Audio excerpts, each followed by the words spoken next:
Assalamualaikum warahmatullahi wabarakatuh. Alhamdulillahilladzi jama'ana 'alal imani wal islam, wassalatu wassalamu ala khairil anam Muhammadin sallallahu alaihi wasallam wa ala alihi wa sahbihi al-kiram.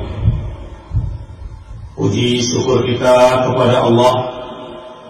Sudah lebih kurang seminggu kita berada di 2018. Mari selalu kita evaluasi ibadah kita. Apa yang telah berubah dari ibadah kita. Mari kita evaluasi dari zikir kita. Apa yang telah bertambah dari zikir kita. Dan mari sama-sama kita hitung dari sedekah kita. Mumpung baru seminggu kita berada di 2018. Hasibu anfusakum qabla an tuhasabu wa wazinu qabla an tuzanu, kata Umar bin Khattab radhiyallahu anhu. Hitung-hitunglah amalanmu, timbang-timbanglah amalanmu sebelum nanti malaikat yang menghitungnya, sebelum nanti malaikat yang menimbangnya, kata Umar bin Khattab. Mudah-mudahan dengan maunya kita menghitung-hitung diri, kita bisa jauh dari apa yang dilarang Allah dan mendekatkan diri kepadanya, insyaallah. Salawat salam mari sama-sama disampaikan dari Rasul Muhammad sallallahu alaihi wasallam. Beliau adalah imam, qudwah, tauladan bagi kita semua. Cukuplah Rasul sebagai tauladan kita, cukuplah hadis Rasul sebagai pegangan hidup kita. Mudah-mudahan dengan berpedoman kepada kitabullah Al-Quran dan kepada hadis Rasulullah sallallahu alaihi wasallam dalam menjalani hidup dan kehidupan ini, kita akan diarahkan kepada yang benar dan menuju surganya Allah, insyaallah. Hadirin-hadirat jamaah maghrib yang dirahmati Allah, masih kajian kita lanjutan tentang hewan-hewan yang boleh dimakan dan hewan-hewan yang tidak boleh dimakan. Hewan yang kelima yaitu ad-dub. Dub itu bahasa Indonesianya beruang. Bahasa Indonesianya beruang. Hewan yang hidup di hutan, yang mungkin sekilas kalau kita melihat itu badannya besar. Kalau kita tidak berpikir panjang, wah ini can untuk diburu. Kalau itu kita sembelih, bisa mungkin makan sekampung. Ini beruang, ad-dub. Wa qad ikhtalafa al-fuqaha fi hukmi aklihi ala nahwil ati. Ulama dahulu telah berbeda pendapat apa hukumnya makan beruang. Innal hanabila in kana lahu nabun yaftarisu bihi fahuwa muharramun wa illa fahuwa mubah. Ini yang pertama, mazhab Hambali. Ahmad bin Hanbal rahimahullah, kata beliau, andai beruang itu punya taring, maka hukumnya haram. Kalau beruang tidak punya taring, maka dia boleh dimakan. Ini menurut Hambali. Adapun menurut tiga imam, Hanafi, Maliki, dan Syafi'i, ini dikatakan hukumnya haram. Li'annahu sabu', karena beruang ini adalah jenis binatang buas yang dia punya taring, kata tiga imam ini. Sebenarnya Imam Ahmad pun cenderung ke sini pendapat beliau. Kalau punya taring, ya tetap nggak boleh, kata beliau. Cuman kalau tidak punya taring, misalnya beruang nyompong, mungkin karena usia tua, mungkin habis taringnya patah semua, atau mungkin dia terlahir tanpa taring, Nah ini menurut Hambali boleh dimakan. Tapi menurut 3 imam, bertaring tidak bertaring, kalau sudah namanya beruang karena min ghalab atau dari mayoritas beruang, itu semuanya bertaring, jarang yang tidak bertaring. Dan Hambali pun ada sependapat seperti ini.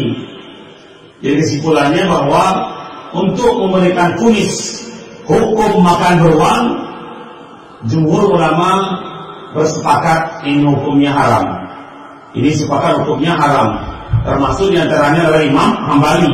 Di pendapatnya lain, beliau juga sependapat dengan 3 mazhab ini. Nah, kalau sudah sepakat berarti 4 mazhabnya bersepakat kalau beruang itu hukumnya haram. Memang dalam sebuah riwayat Hambali mengatakan halal kalau tidak bertaring. Tapi 3 imam ini berpendapat bertaring tidak bertaring, kalau sudah namanya beruang itu hukumnya haram. Dalilnya jelas dari umum hadis Rasulullah SAW yang mengharamkan setiap hewan buas. Buas itu adalah hewan yang bisa menerkam manusia, bisa memangsa manusia, ini terkena buas. Dan dia punya taring, ini hukumnya haram dimakan kata Rasulullah SAW. Dan beruang punya taring, kalaupun toh ada tidak punya taring atau mungkin hilang taringnya setelah ada, maka jumhur ulama mengatakan beruang tetap namanya beruang dan beruang hukumnya haram. Warrajih, dan pendapat yang paling dipilih oleh pengarang kitab ini adalah pendapat jumhur ulama. Mayoritas ulama yang mengatakan beruang hukumnya haram. Inna dubba muharramun li'annahu dzunabin ya'du 'ala an-nas wal bahaim. Beruang itu hukumnya haram karena dia punya taring ya'du 'ala an-nas, bisa juga menyerang manusia, wal bahaim, dan juga bisa memangsa binatang-binatang yang lain atau kanibal. Wala'annahu min al-khaba'ith, dan mayoritas Arab menghukumkan beruang termasuk binatang yang hina, yang tidak layak untuk dikonsumsi. Li'annahu ya'kul jif, dan beruang ini juga termasuk pemakan bangkai. Wal qazurat, dan hal yang kotor-kotor. Nah, maka dasar inilah pengarang kita ini mengatakan beruang itu hukumnya haram. Beruang itu hukumnya haram. Ini yang pertama malam ini. Yang kedua al-hir. Hir, ada bahasa lain al-qit. Al-qit itu ada bahasa lain as-sanmur. Ada 3 nama ini untuk benda satu hewan ini: al-hir, al-qit, as-sanmur. Apa sanmur? Al-hir bahasa Indonesianya kucing. Nah, ini bahasa Indonesianya kucing. Ini pun ikhtilaf para ulama, apa hukumnya kucing? Dia zina, tidur di rumah kita, dan seperti layaknya orang lain dia beda. Nah, apa hukumnya? Wa qad ikhtalafa al-fuqaha fi hukmi aklihi 'ala nahwi al-karahati. Ulama pun berselisih paham tentang hukum makan kucing. Di Indonesia, tak sadar atau tak sadar, di Jakarta sudah banyak orang makan kucing karena disebabkan, disamakan dengan kelinci. Kelembutannya, kejinakannya, maka disamakan dengan kelinci. Maka di Jakarta ada bakso kucing. Alhamdulillah. Indal Malikiyah annahu sabuk. Menurut mazhab Maliki, kucing termasuk binatang buas. Binatang buas, karena dia juga punya taring. Nah, dia punya taring. Maka menurut Maliki, kucing hukumnya haram walaupun dia jinak. Cuma karena dia punya taring, maka dihukumkan sama dengan binatang-binatang lain yang buas. Yang kedua, wa inda jumhuril fuqaha min al-Hanafiyyati wa Syafi'iyyati wal Hanabilati ada sanur al-ahli muharram. Kucing yang zina hukumnya haram. Jadi sepakat. Di Maliki hampir ini sama dengan beruang tadi, 4 mazhab ulama bersepakat kucing hukumnya haram. Cuman di mazhab Syafi'i ada 2 pendapat. Kalau kucingnya kucing liar, ini ada yang berpendapat boleh dimakan. Tak kucing hutan itu boleh dimakan. Tapi yang masyhur itu tidak boleh dimakan. Artinya ini hukum makan kucing sama dengan hukum makan beruang. Jumhur ulama berpendapat makan kucing ini hukumnya haram. Dengan dalil yang sama, kucing punya taring. Kucing punya taring dan dia buas. Ini juga kata pengarang kitab ini warraji, dan pendapat yang paling benar menurut saya kata pengarang kitab ini tahrimul hirri mutlaqan. Seluruh kucing hukumnya haram. Yang zina, yang liar itu hukumnya haram. Lidukhuli nahyi an aqli dzinabil minas sibah. Karena dia punya taring. Zina ataupun liar, kucing tetap hukumnya haram. Sama dengan khilaf ulama terkala tadi kita bahas masalah makan beruang. Kesimpulannya bahwa beruang, kucing, zina, liar hukumnya haram. Masih ada taringnya ataupun tidak punya taring, kalau namanya beruang dan kucing ini hukumnya haram. Apakah sejak kecil dia tidak punya taring? Cuma karena hukumnya adalah hukum al-ghalabah, yang mayoritas hewan seperti itu adalah bertaring. Kucing bertaring, beruang bertaring. Walaupun pada hakikat lahirnya dia tidak bertaring, tapi mayoritas beruang dan mayoritas kucing adalah bertaring, maka hukumnya tetap dia seperti hewan yang bertaring atau hewan-hewan yang lain yang bertaring. Maka hukumnya haram. Beruang, kucing hukumnya haram dimakan. Hukumnya haram dimakan. Yang jadi pertanyaannya, kalau haram dimakan, apa hukumnya? Kalau kita makan, minum, lalu dijilat oleh kucing. Nah, kadang kita lalai, mungkin kucing duduk di samping kita, lalu makan kita jilat, atau dimakan ikan kita. Apa boleh dimakan itu ikan? Nah, ini dia. Apa boleh dimakan? Nah, ini dia. Kucing binatang suci. Binatang suci. Cuman dia nggak boleh dimakan. Nah, artinya apa? Kalau sudah kejilat kucing, tidak najis. Kalau ada makanan kita termakan oleh kucing, maka kita boleh makan. Karena dia tidak najis. Karena dia tidak najis. Yang nggak boleh memakan hewannya. Itu yang tidak boleh. Makanya kalau di kamar atau di rumah kita bersentuhan dengan kucing, maka tidak batal wudu atau tidak perlu disama.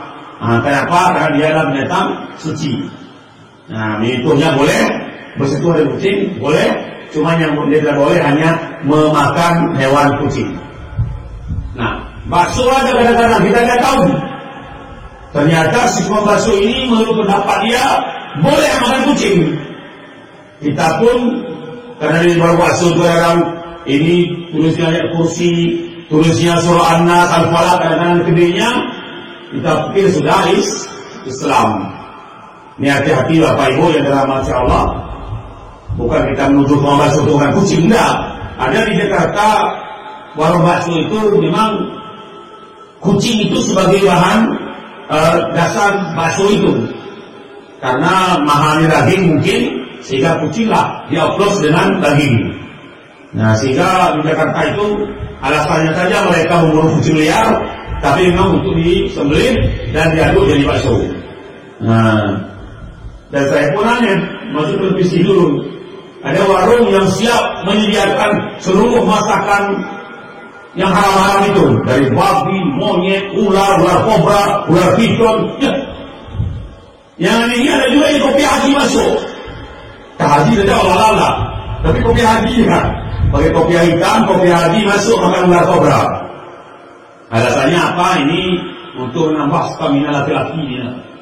Makan otak terang, mentah-mentah pakai bir, itu katanya menambah stamina, menghilangkan stroke, menghilangkan lebih gula, dan banyak yang hilang. Kata dia, tapi tes medis belum ada menunjukkan barang siapa yang makan otak terang maka sembuhlah dia. Nggak ada itu. Cuman mungkin semangat, mungkin motivasi. Dengan kata orang kalau makan daging kobra, stamina laki-laki meningkat. Ini kata orang. Tapi tes medisnya, laboratorium medis belum ada yang menunjukkan makan ular kita makin kuat. Belum ada tesnya. Atau juga dengan kita makan kucing, tidak ada itu. Jelas segala yang Allah haramkan berarti dia punya dampak negatif dan punya penyakit kepada tubuh manusia, khususnya kita yang beragama Islam. Wallahu ta'ala alam. Pertanyaan. Assalamualaikum.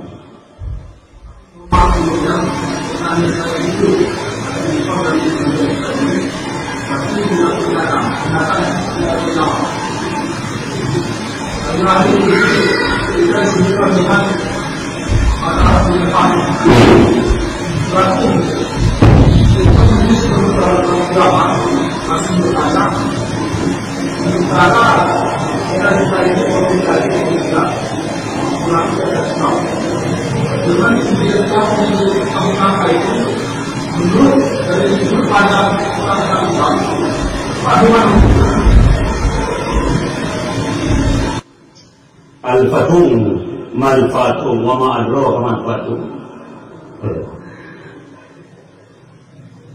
اختلف العلماء في معنى الفتوح الصورة. Dalam hadis kata Rasulullah SAW, malaikat tidak akan mau masuk ke sebuah rumah kalau di rumah itu fihi suratun wa qalb, ada patung dan ada anjing. Malaikat tidak mau masuk.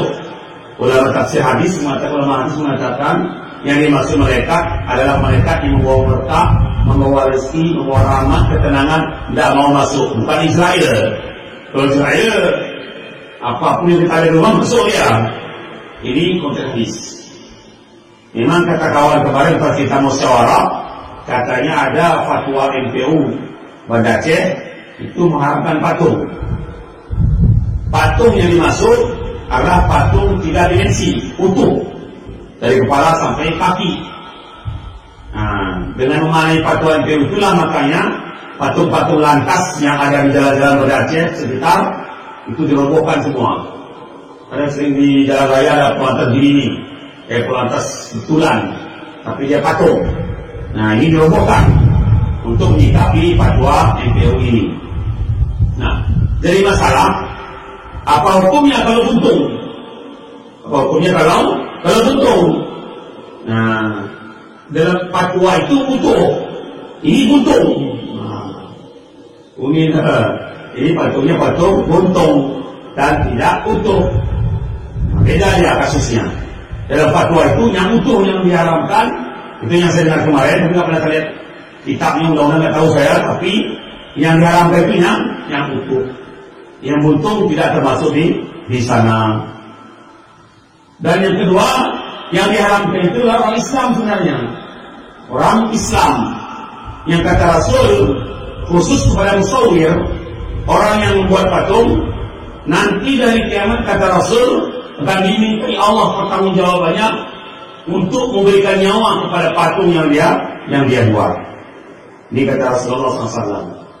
Cuma lebih ekstrim dari itu, gambar pun, gambar makhluk yang bernyawa itu pun tidak boleh sebenarnya. Suatu hari Aisyah radhiyallahu anha ada mengulang bantal tempat duduk Rasulullah SAW, tempat pegangan kanan Rasul. Tatkala istirahat, diukirlah sulaman untuk sarung bantalnya itu gambar burung, gambar makhluk hidup. Pas Rasul masuk ke rumah, Aisyah dengan bangganya telah meletakkan makanan yang bergambar tadi. Dia pikir Rasul senang. Rasul mukanya merah muka Rasul.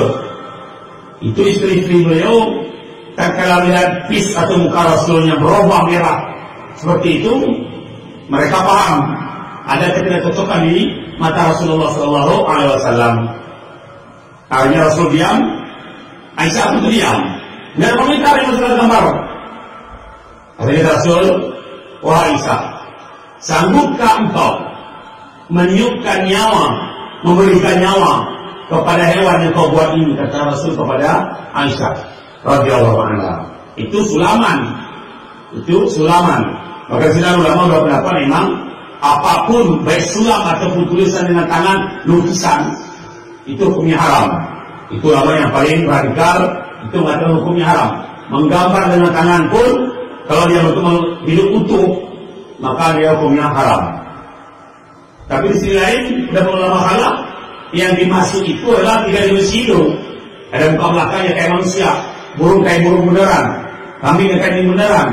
Nah, ini yang diharamkan katanya. Makanya dalam hadis ini yang diharamkan kepada umat Islam di khusus. Nah, sekarang kontekstualnya udah yang ada sekarang ini bukan Islam yang buat, ini masalah sebenarnya. Nah, kita minta kuat KWP-nya. Di KWP juga nggak ngatur untuk itu. Nah, maka sekarang dibilang lah ngawang-ngawang pun ini, ngawang-ngawang. Jadi kita nggak berani berat jauh. Kalau sudah masuk kepada hukum pidana atau perdata, kita nggak ngerti bagaimana statusnya. Artinya sekarang kemarin kita musyawarah terserah kepada raja. Apa kata raja? Hancurkan katanya, hancurkannya lah. Biarkannya lah. Kita nggak usah ikut campur. Tapi Islam punya aturan sendiri. Islam tidak boleh membuat patung dan tidak boleh membuat patung, meletakkan patung yang sudah siap pun di rumah, tidak boleh. Bahkan saya pribadi, Bapak Ibu perlu tahu, tidak ada satu gambar pun yang patung, satu gambar makhluk hidup pun tidak ada tergantung di rumah saya. Kalau ada pun yang bergambar manusia di luar semua. Di dalam rumah saya nggak ada. Foto saya, foto anak, nggak satu foto pun tergantung di diri saya. Nah, kenapa? Alergi saya dengan gambar itu. Kalau berada letaknya di laci atau di buku-buku album, digantung tidak. Saya khawatir kena sabda Rasul tadi, malaikat membawa ketenangan, membawa rahmat berkah, dan masuk ke rumah. Kalau di rumah itu ada gambar apa saja yang mau hidup, dan di sana ada anjing yang saya punya, gambar foto ada, tapi tidak satu pun foto itu tergantung di dalam rumah. Kalau di beranda rumah itu ada, tempat ruang tamu depan itu ada, kalender ada, gambar Gatot pun ada di situ, terbuat di luar. Dalam rumah tidak ada. Gambar siapa pun tidak, gambar kami pun tidak, apalagi gambar orang lain. Maka kalender pun yang datang ke rumah yang bergambar manusia tidak akan pernah tergantung di rumah, di kamar ada. Kalau tergantunglah dia di luar rumah atau di beranda rumah itu. Wallahu ta'ala a'lam. Jelas patung kemarin ini agak berbau patung tadi itu, berbau politik di situ dia. Jadi kita nggak bisa banyak campur. Patung yang kemarin masyarakat itu adalah patung yang sudah berbau politik. Nah, kita nggak bisa campur, itu urusan orang-orang besar sekitar. Wallahu ta'ala a'lam. Wassalamualaikum warahmatullahi wabarakatuh.